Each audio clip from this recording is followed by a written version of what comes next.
Marco Vitelli had $4.7 billion, 14 dead enemies, and a doctor who just told him he had 3 months to live. Not 3 years. Not 3 decades. 3 months. The same amount of time it took him to dismantle the Caruso family's entire operation in Naples. The same amount of time most people spend debating whether to repaint their kitchen. 3 months and then nothing. No more deals struck in dark rooms. No more city officials who cleared their schedules the moment his name appeared on their phone screens. No more fear spreading through a room the second he walked into it. Just nothing. He sat in that private hospital room alone. The bed cost more per night than most people earned in 2 months. Machines beeped softly around him. And 4-line ran into the back of his left hand, which he kept looking at like it personally offended him. Outside the tall window, Milan moved at its usual pace, beautiful, indifferent, utterly unaware that the most feared man in northern Italy was sitting very still in a hospital gown trying to understand something that refused to be understood. For the first time in 46 years, Marco Vitelli did not know what move to make next. This was not a man who ever found himself without a move. He had built his empire from a one-room office above his uncle's restaurant in Palermo when he was 22 years old. He had absorbed rival families, negotiated treaties that kept wars from starting, and walked away from impossible situations the way other men walked away from mild inconveniences. He had been shot twice, stabbed once, survived a car bombing that should have killed everyone inside the vehicle, and still arrived at his next meeting on time. He was the kind of man who looked at an impossible wall and immediately started calculating where the weakest point was. But there was no weak point here. There was only a doctor named Dr. Ferry, silver-haired, careful-eyed, sitting on the edge of a chair the way doctors sit when the news is the kind that needs to be delivered slowly. He had used words like aggressive and inoperable and accelerated progression. He had placed his hands together and said, very quietly, "I'm sorry, Mr. Vitelli." And Marco had sat there with his arms folded and his face completely still the way it was always still. Because showing nothing was the first skill he had ever mastered. He had learned it at 12 years old watching his father negotiate with men who would kill you if they sensed hesitation. Show nothing. Reveal nothing. Give no one the satisfaction of knowing they have reached you. So he showed nothing. But inside something had shifted. Something deep and permanent, like a foundation crack you cannot see, but can feel in the way the whole building sits differently afterward. Outside the window, a tram rolled past. A woman on the street below laughed at something on her phone. 2 young men argued over a scooter. The whole world continuing at full volume, completely unbothered. Marco looked at all of it and felt very far away. Hello friends. Welcome to our story. Before we continue, please like this video and subscribe to our channel so you never miss a story. And tell us in the comments, where are you watching from? Are you in the United States, the United Kingdom, Canada, Australia, South Africa, Nigeria, Ghana, Jamaica, Italy? We want to know where our family is. Now let us go back to Marco, because this story is only just beginning, and what happens next will change everything. Marco Vitelli had not become who he was by accident. He was 46 years old, broad-shouldered, with dark hair going silver at the temples and eyes the color of aged steel. He moved through rooms the way powerful men move, slowly, deliberately, like a man who knows the room will wait for him. His suit was always perfect. His expression was always unreadable. His voice, when he spoke, was low and measured, the kind of voice that made people lean slightly forward to catch every word. His organization, which was what his people called it, always the organization, never anything else, operated across Milan, Rome, Palermo, and extended business interests into Monaco, Geneva, and a small but profitable arrangement in Dubai that his lawyers handled entirely on paper. He had 3 personal assistants, a security team of 16, a fleet of armored vehicles and 2 private planes. He had a mansion on the outskirts of Milan set behind 3 security gates and 10 acres of manicured grounds. He had more money than he could spend in 4 lifetimes, more influence than most elected officials, and more secrets than any single human being should carry. What he did not have was a family. No wife. He had come close once, at 31, with a woman named Julia who had loved him genuinely and completely and had eventually left because she said loving him was like loving a locked room. You could feel the warmth from the outside but you could never get in. He had watched her go and told himself it was cleaner this way. Cleaner, simpler, safer. The people close to him became targets. The fewer people close to him, the fewer targets there were. No children. This had not bothered him for years. Children were vulnerability. Children were something enemies could use against you. He had made his peace with that logic when he was still young enough to still have choices. And by the time he was old enough to question that logic, the choices had quietly closed. No one who would remember him the way families remember their people. Not in the real way, the way that keeps a person alive inside other people long after the body is gone. What he had, moving quietly through his enormous, silent mansion every single morning, was a woman named Sophia Mancini. Sophia had worked in the mansion for 2 years. She was 29. Not particularly tall. She had dark hair she kept pulled back and eyes that were calm in a way that was not emptiness, but something more like depth. The look of a person who observed more than she ever said. Her hands were always busy with something. She moved through the house with a kind of quiet efficiency that made the whole operation run without friction, without noise, without anyone having to think about it. She had grown up in a small town outside Catania, the second of 4 children. Her father had worked in a factory. Her mother had cleaned houses for other families, which was perhaps where Sophia had learned that invisible, careful way of moving through spaces that did not belong to her. She had come to Milan at 22 for work, had spent several years in various domestic positions before landing at the Vitelli estate through a staffing agency whose background checks were exceptionally thorough for reasons nobody discussed openly. The other staff liked her. She was warm but not chatty, helpful without being intrusive. She had a way of appearing exactly when something needed doing and disappearing again without making it a moment. To Marco Vitelli, she was furniture. He saw her the way you see the walls of your own house, constantly, and therefore not at all. In 2 years he had never learned her last name. He had spoken directly to her perhaps 7 times, all brief, all practical. The car keys were left somewhere. There's a dinner tonight. The dining room needs to be prepared. Has anyone come to the door this morning? She answered each time with quiet competence and disappeared again. Sophia understood this. She did not take it as an insult. She had worked for powerful men before, and she had come to understand something about them. They stopped seeing people. Somewhere between the first million and the second, the people around them became background, dependable, functional, assumed. She was not invisible because she was unimportant. She was invisible because he had never had to look. That was the distinction she made in her own head. It helped. The morning that changed everything started the way every other morning started. Sophia arrived in the kitchen at 5 a.m. She boiled water, wiped the counters, began arranging breakfast that she already knew Marco would not eat. He almost never ate breakfast. She would set it out fully, espresso, sliced bread, prosciutto, a small bowl of fruit, and return 40 minutes later to find it precisely where she had left it, cold and untouched. She would remove it without comment. She had stopped feeling anything about it in the first month. At 6:20, she heard his footsteps on the staircase. Fast. Heavy. Each step placed with total certainty, like a man who has never once in his life been unsure of where his foot was going next. He appeared in the kitchen doorway in a dark suit, phone to his ear. He was already talking. He was always already talking. Tell Russo he has until tomorrow morning, he said into the phone. Not Tuesday. Tomorrow. And if tomorrow becomes next week, because he decided sleeping was more important than answering my calls, then next week becomes a very different kind of problem. You understand me? A pause. Good. He crossed the kitchen, opened the refrigerator, stared into it for 4 seconds with the expression of a man looking at a painting he didn't buy, then closed it without taking anything and walked out. He did not look at Sophia once. She watched the kitchen door swing closed behind him. Then she made a fresh espresso, placed it in a small thermal cup, walked it to his study, and left it on the left corner of his desk, the corner he always reached toward first when he was mid-conversation. She set it down without knocking, without announcing herself. She was in and out in less than 30 seconds. 10 minutes later, she heard him pause in the middle of a phone call long enough to take a sip. He never wondered how the coffee arrived.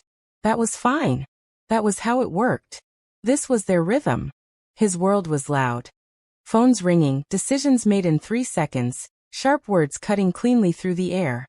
Her world was quiet, observing, anticipating, maintaining. They shared the same roof, the same hallways, the same rooms. They lived in entirely separate universes. The morning everything changed, Marco had a meeting with 3 men who had flown in from Zurich.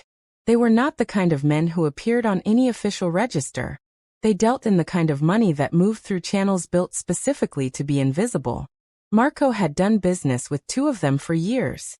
The third was new, younger, with the clean, eager look of someone who had not yet learned that ambition without patience destroys itself. Marco arrived at the meeting prepared the way he was always prepared. Completely. He had read every document, confirmed every number, identified every possible angle of complication. He sat at the head of the table and moved through the first 20 minutes of the meeting with the fluid confidence of a man in total control of his environment. And then the room tilted. Not literally, but from the inside that was how it felt, like the whole world had suddenly leaned 3 degrees to the left while everything stayed still on the outside. He stopped mid-sentence. One of the men from Zurich looked up. Marco placed both hands flat on the table. "Give me a moment," he said. His voice was perfectly even. His face showed nothing. Inside, his chest was doing something it had never done before. A deep, squeezing pressure that radiated upward into his jaw and spread down his left arm like a slow fire. Then the edges of his vision went soft. And then Marco Vitelli, who had survived 2 bullets and a car bomb, went down. The ambulance took 9 minutes. Sophia heard the commotion from the east wing where she was airing out the library. She walked to the window and saw the vehicle pulling up, saw the urgency in the way people were moving, and went very still. No one told the staff anything immediately. This was normal. Information in this household moved carefully and selectively. She went back to work. She dusted the library shelves. She replaced a vase of flowers in the main hallway. She cleaned the mirror at the top of the staircase. Her hands moved through each task automatically while the rest of her waited quietly, the way she had learned to wait, without panic, without making the waiting visible. That evening, one of the senior security men told the household staff only that Mr. Vitelli had experienced a medical event and was under hospital care. No further details. Returned to normal operations. Sophia nodded with the others. Went back to her room. Lay on her narrow bed in the staff quarters and stared at the ceiling. She thought about the look on his face the one time their eyes had met that morning in the hallway, when he had come downstairs already moving like he was running slightly late to his own life. She thought about the way certain kinds of silence felt different from other kinds. Then she got up and made sure the house was ready for whenever he came home. Marco spent 4 days in the hospital. He hated every minute of it with a specific, focused hatred. He hated the bed. He hated the 4-line. He hated the careful, gentle way the medical staff spoke to him. That particular tone that powerful people recognize immediately.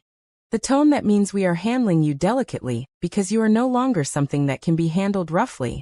Most of all, he hated the word the first doctor had used during the initial examination. Inoperable. He had requested a second opinion within the hour. Then a third. He had made 4 calls from his hospital bed to medical specialists in 3 different countries. He had sent his assistant to retrieve files, records, research papers. He had approached his own dying the way he approached every other problem in his life, by gathering every possible piece of information, identifying the angle everyone else had missed, and preparing to win. But on the 4th day, the senior consultant, Dr. Esposito, older, precise, with the kind of calm face that had learned not to react to powerful men's reactions, came to his room, closed the door, pulled a chair to the bedside and sat down. Marco looked at the chair. Doctors who sat down before delivering their findings were delivering the kind of findings that required sitting. "Mr. Vitelli," Dr. Esposito said, "I want to speak plainly with you, because I suspect you prefer plain speech to careful speech. You suspect correctly. The condition is aggressive, rare, and positioned in a way that eliminates surgical intervention as a viable option. 3 independent specialists have reviewed your full case. Their assessments align with ours. We can manage your symptoms. We can slow the progression modestly with medication and restricted activity. We cannot reverse the course. He paused only briefly. You have approximately 3 months. Perhaps a small margin more with strict compliance to treatment. But I would not structure any plans beyond that window. The room was quiet. Somewhere below the window, a street cleaner moved slowly along the pavement. An ordinary sound. A sound belonging entirely to a world that had no idea what had just been said inside this room. Marco looked at his own hands resting on the hospital blanket. He had never particularly noticed his hands before. Now he looked at them like they were something interesting that he had just found. 3 months, he said. Yes. And there is no, Dr. Esposito said, gently but finally. Marco was quiet for a long moment. Then he nodded once. Thank you, doctor. Send my assistant in on your way out. Dr. Esposito stood, held Marco's gaze for a moment with an expression that was professional and also, underneath the professionalism, genuinely sorry, and left. Marco sat alone. He reached over to the bedside table and turned his phone face down. For the first time in 23 years, Marco Vitelli did not want to make a call. He came home on the 5th morning. Sophia was mopping the hallway floor near the base of the staircase when she heard the front door. She looked up. Marco walked in ahead of his driver. He was wearing the same suit he had left in, which meant no one had thought to bring him a change of clothes, which meant the people around him were still processing what had happened rather than attending to practical details, which meant it was worse than a brief scare. She saw it in him immediately. Not the suit. Not the slight pallor. Not even the way he was moving more carefully than usual. As though he was aware now of the body carrying him in a way he had never been aware of it before. She saw it in his eyes. She had seen that look once before, in her uncle, 3 weeks before he died. The look of a person who has been handed information that has permanently rearranged their interior landscape. Everything on the outside still standing. Something fundamental on the inside shifted to a different position forever. She stepped back against the wall to let him pass, the way she always did. But this time, just for a moment, he looked at her. Not through her. At her. Their eyes met for 2 seconds. Maybe 3. Then he walked past and went up the stairs, and Sophia stood very still with her mop in her hand, and listened to his footsteps on the marble, until they turned the corner and disappeared. She went back to mopping. But the image stayed with her. That look. The look of a man carrying something enormous and completely alone in the carrying of it. For the first week after returning home, Marco tried to be what he had always been. He sat at his desk. He took calls. He reviewed documents and sent responses his team had to read 3 times because they were so precisely worded. He had a video call with his legal team in Rome. He had a separate call with his financial advisors in Geneva. He acted, for all observable purposes, like a man who was completely and entirely fine. But at night, the silence of the mansion pressed in. He lay awake in the dark of his bedroom. The room that was enormous and perfectly designed and had cost more to furnish than most people's houses. And he thought about things he had never let himself think about. He thought about his father, who had died before the empire was built and never saw what his son became. He thought about Julia, the woman who had loved him and left because loving him had not been enough, because he had not made himself enough to be loved by.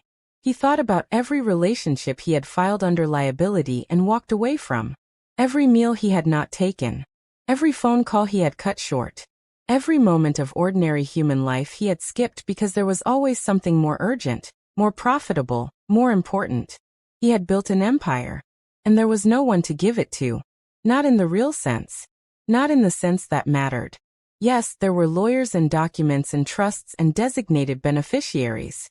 The money would go somewhere. The properties would transfer. The organization would continue under different leadership, because organizations like his were designed to survive their founders. But his name, his blood, the specific, unrepeatable thing that was Marco Vitelli existing in the world, that would simply stop. And in 10 years, the only people who would remember him were people who feared him, or people who had profited from him. Neither of those was the same as being known. Neither of those was the same as mattering to someone. He thought about this in the dark for many nights. And slowly, from somewhere inside that cold, sleepless thinking, a decision began to take shape. He called Sophia to his study on a Wednesday evening. She knocked twice, Her knock, always exactly twice, with the same measured pause between them, and opened the door. She was still in her work clothes. A plain dark dress. Her hair pulled back. She was holding a folded cloth in one hand from whatever she had been doing. "Close the door," he said. She closed it. "Sit down."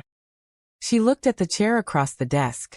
In 2 full years of working in this house, she had never once sat in this room. She stood when she was in here.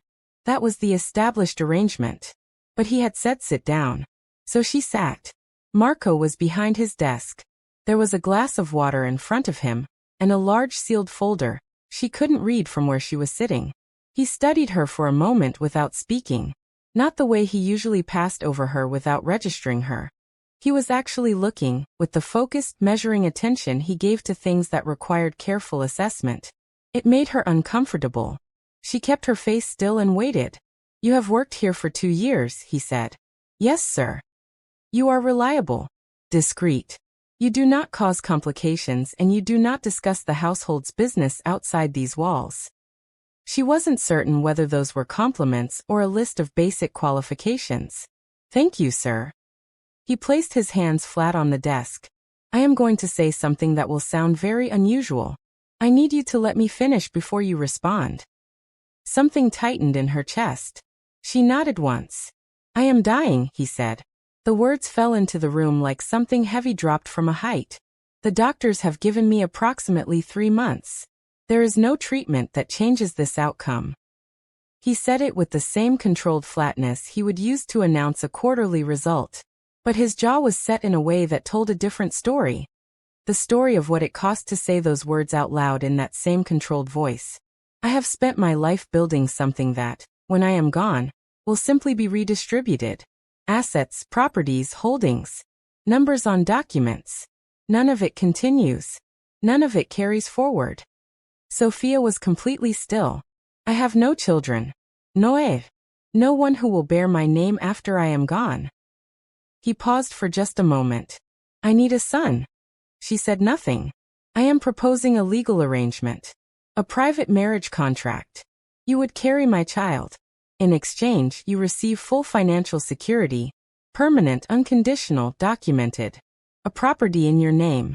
A trust fund for the child that cannot be contested or touched by any party for any reason. Complete legal protection for both of you. Everything in writing before anything else takes place."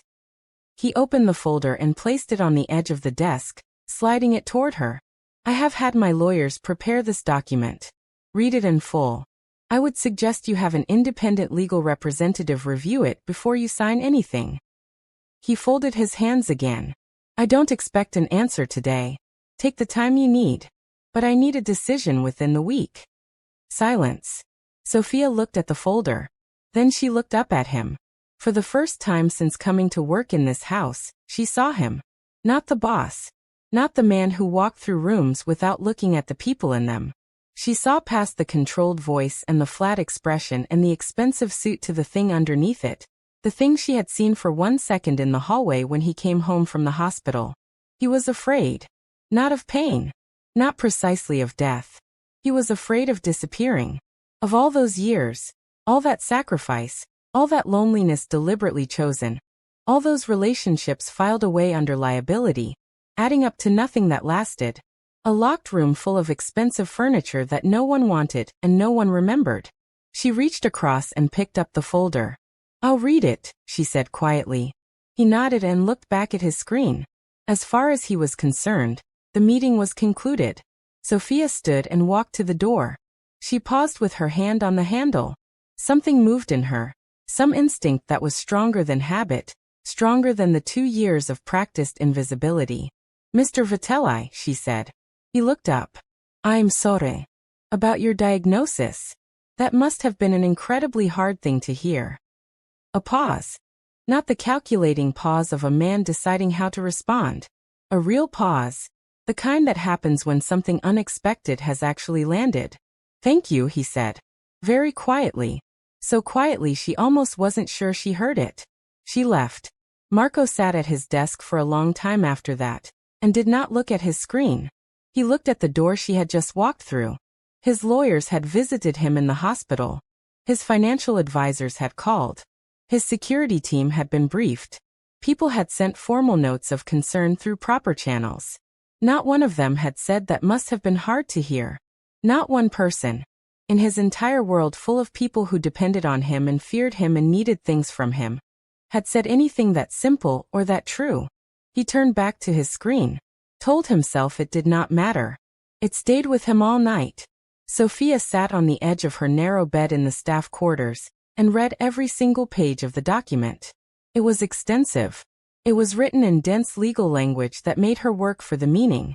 But the meaning was clear enough once she found it. He wanted a child. He was offering everything in return. The numbers listed in the financial provisions were, by any measure of her previous life, incomprehensible. The property was real, a modest house in Como, already in trust pending her signature.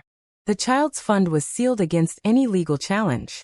She put the folder down and stared at the bare white wall across from her bed. Part of her reaction was immediate and firm. No. What he was asking was not a small thing. It was not an extra task or an extended responsibility. It was her body, her future, a child's entire life, wrapped up in a contract with a man who had barely known she existed for 2 years, who had never asked her name in a normal conversation, who was proposing this arrangement the way he proposed business deals, efficiently, practically, without apparent awareness of what it meant on the human level. But another part of her, the quiet, watchful part that had always noticed more than other people gave her credit for, kept returning to one moment. Not the folder. Not the numbers. The moment he had said, "There is no one to carry my name forward," and something in his voice, just for one beat, had slipped. The composure still there. But underneath it, the sound of a man who had only just, at 46 years old, fully understood what he had given up. He was not only asking for an heir. He was asking, in the only language he had ever learned, for a reason to believe that his life had meant something. She thought about it for 4 days. She prayed. She walked through the house doing her work and turned the question over from every direction. She made lists in her head, arguments on both sides. She thought about her own life, what she had, what she wanted, what she had imagined for herself before life had narrowed her options down to this particular point. She was not in love with him. That was not the question. The question was whether she could enter something this significant with a man this closed off and still protect herself, and any child that came from it. Whether the document was enough. Whether she was enough, steady enough, clear-eyed enough, strong enough, to walk into something this complicated without losing herself in it. On the 5th day she had her answer. On the morning of the 6th day, she knocked on his study door. He called her in. She sat in the same chair as before. He looked at her from behind the desk with that same focused, measuring attention. "I have a condition," she said. He was quiet. That was how he listened, by going completely still. "If I do this," Sophia said, "and I have not yet decided that I will, but if I do, I need something that is not in that document." She held his gaze. "I need you to know my name, my full name, and I need you, for whatever time there is, to speak to me like a person. Not like furniture. Not like staff. Like a person." Silence. It was the quietest the study had ever been. Marco looked at her for a long moment. Something moved across his face, too fast to read precisely, but it moved. "Sophia Mancini," he said. She blinked. He had known. He had known her name all along. "I have known your name since your 2nd week here," he said. "I read every personnel file. I read all of them." A pause. "I simply never said it." Sophia looked at him. "I know that," he said, "is not the same as an apology. But I want you to know that invisible was never the intention. Invisible was a failure of attention. And I am aware of the difference." It was possibly the most honest thing she had ever heard him say. The room held the words for a moment. "I'll give you my answer tomorrow," she said. She left. And Marco Vitelli, who had never once in his adult life been uncertain how a negotiation would end, sat at his desk and genuinely did not know. She came back the next morning and said yes. The private ceremony was arranged with complete discretion 3 weeks later.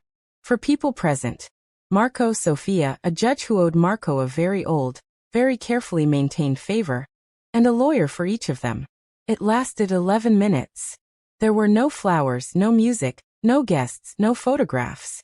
Afterward, Marco poured 2 glasses of water from a crystal decanter on the sideboard. He handed her one. They stood on opposite sides of the room, each holding a glass of water in a marriage ceremony's aftermath. And something about the absolute impracticality of the moment made Sophia almost laugh. She didn't. But almost. "Are you hungry?" Marco said. "A little." "I'll have something made. I can make something." "You don't have to make things anymore. You're not staff." She looked at him. He looked back. Neither of them had any idea how to navigate what they had just walked into. That was the most honest thing about it. "Then let's both go to the kitchen," Sophia said, "and figure it out." He considered this for a moment, as if it were a proposal requiring evaluation. Then he set down his water glass and said, "Fine." The weeks that followed were unlike anything either of them had known before. They were not love. Not at first. They were 2 people who had signed an extraordinary document, and were now moving carefully around each other in the same enormous house, figuring out the terms of a closeness that neither of them had planned for. But something happened in those weeks. Small things, consistently. Marco, who had not eaten a proper breakfast in possibly 15 years, started coming to the kitchen at 6:30. Not because he was hungry, Sophia suspected, but because it was the room where she was. He would sit at the kitchen island with his phone, and she would move around making coffee, and he would gradually start talking. Not phone calls. Not business. Just talking. About things. Nothing consequential at first. A news item he'd read, something his security chief had said that had struck him as odd. A memory from Palermo when he was young that arrived unexpectedly and apparently needed somewhere to land. She listened the way she had always listened. Completely, without judgment, without trying to fix or redirect. And he kept talking. She learned things. He had loved chess as a boy and had stopped playing at 19 because he said it had stopped being interesting. But what she suspected was that it had gotten too accurate. That staring at a board full of pieces protecting a king who could not fully protect himself was not something he had wanted to look at too closely. He still couldn't listen to a particular old Neapolitan song his mother used to sing without leaving the room. He had read every book in his library, every single one. And the one he had read the most times was a small, battered copy of The Count of Monte Cristo that sat on a lower shelf like it was trying not to draw attention. She told him things too. About Catania. About her mother's hands at the end of each working day.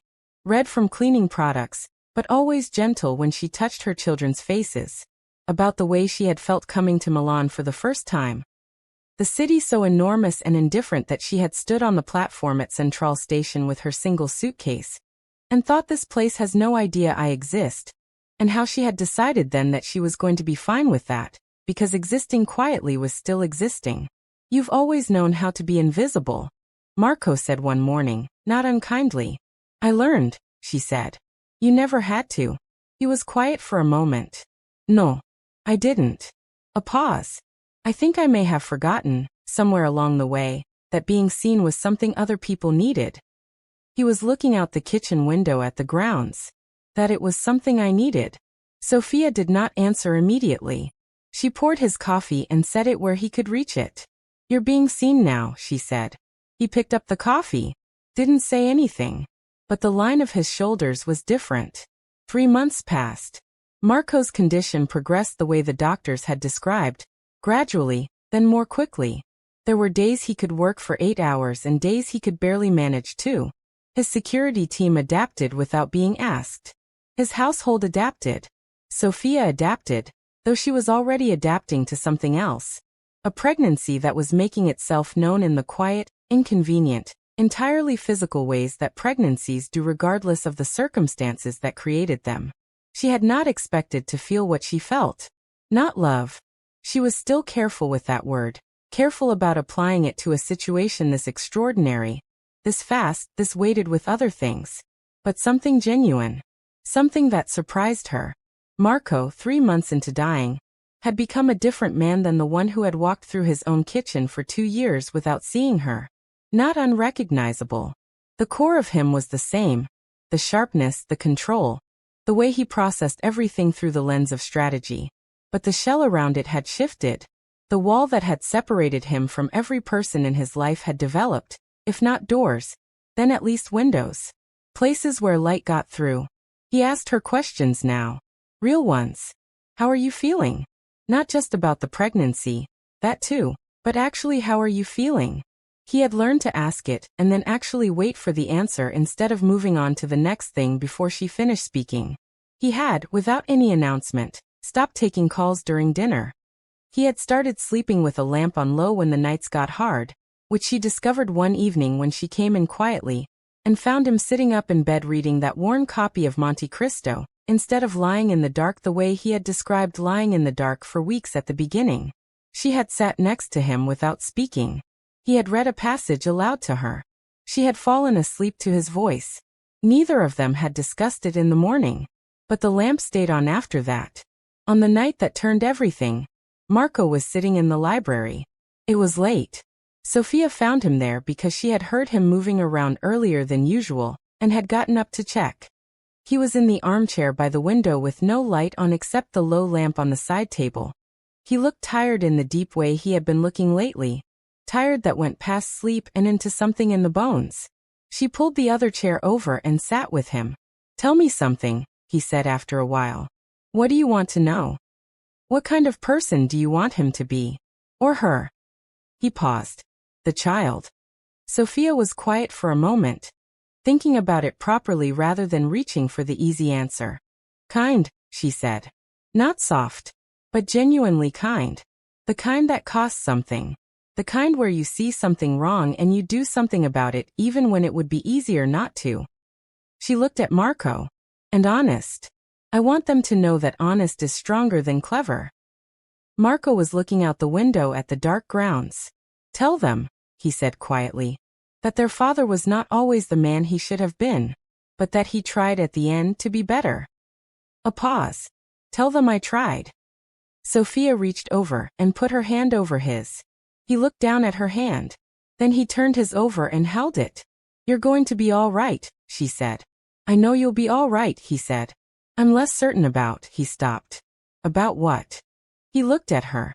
And what was in his face then was not the man who had built an empire and survived 2 bullets and never let anyone see him falter. It was just a man, tired and scared and holding the hand of the one person who had, in the time remaining, seen him clearly and stayed. I don't want to leave, he said. Sophia tightened her hand around his. I know, she said. They sat together in the quiet library, the low lamp throwing warm light across the room, the city invisible beyond the dark window, and neither of them said anything else for a long time. Marco Vitelli died on a Tuesday morning in early spring. He was at home, the way he had wanted. The room was quiet. Sophia was with him. He had seen to everything in his final weeks with the characteristic precision of a man who could not stop being thorough. The legal documents were finalized, witnessed, and stored in 3 separate locations. The trust was sealed. The house was restructured. His organization had new leadership with explicit written instructions that Sophia and the child were untouchable by anyone, permanently and unconditionally. And the men who received those instructions understood, with full clarity, what unconditionally meant for Marco Vitelli even after Marco Vitelli was gone. He had written one letter, by hand, in his own writing, to be given to the child when they were old enough. He had given it to Sophia sealed and asked her to keep it. She had put it in a box she kept on the top shelf of her wardrobe, next to a photograph someone had taken at some unmemorable event that happened to catch Marco's face from the side in a moment of unguarded calm. He was almost smiling. She kept that photograph because it was the face she wanted the child to know. Not the empire. Not the reputation. Not the fear he had inspired in half of northern Italy for 20 years. This face. The face of the man he had been in those final months. In the kitchen with his coffee. In the library with the low lamp on. Holding her hand in the dark and saying quietly, I don't want to leave. 5 months later, Sophia Vitelli sat in the same kitchen where she had made coffee for a man who never looked at her, watching the light change on the grounds outside, and felt the child move. It was early. The house was quiet the way it was always quiet now. A different quality of quiet, not the hollow, indifferent quiet of a house with too many rooms and one person in them. A full quiet. A quiet that still held the shape of what had been here. She put her hand on her stomach. Your father built something, she said softly. He was not always the best man, but in the end he tried. He really tried. She felt the movement again, small and certain. And you are going to know that. Not what the world says about him. What I know about him. What was real. Outside, the morning was coming in slowly over the grounds. The trees were starting again, the way trees do, indifferent to everything except the season. The house stood solid and quiet around her. Sophia Vitelli, who had spent 2 years invisible in this house, who had moved through these rooms like a shadow no one looked at, sat in the morning light and felt entirely, completely present. She made coffee. She sat down. And she waited for the day to begin. Thank you for watching. If this story moved you, please like this video, share it with someone who needs to hear it today, and subscribe so you never miss what comes next. Let us know in the comments. What do you think Sophia should name the child? We read every single comment. And wherever you are watching from tonight, we are glad you are here.